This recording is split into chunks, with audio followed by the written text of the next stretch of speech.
a PL for entertainment education. Do we really want to buy here? Is this a good risk reward? Well, what's rather interesting if you look is you can see that volume has over this time period gotten very thin at these levels. You might call this a low volume node. So we'll make an arrow here and look at this low volume node.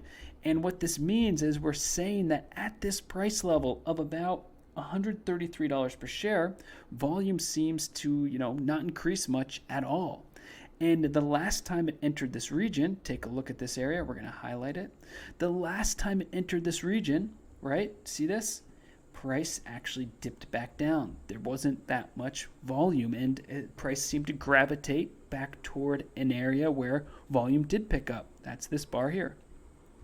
So in this strategy video, as an example, what we might do is say, okay, price right now is too close to this low volume node.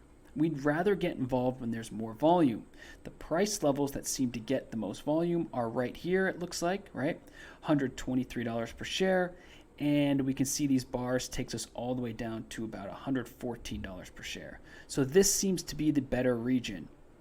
And that's how we're going to use these volume profile bars to make a better decision. Rather than just blindly buying here without, doing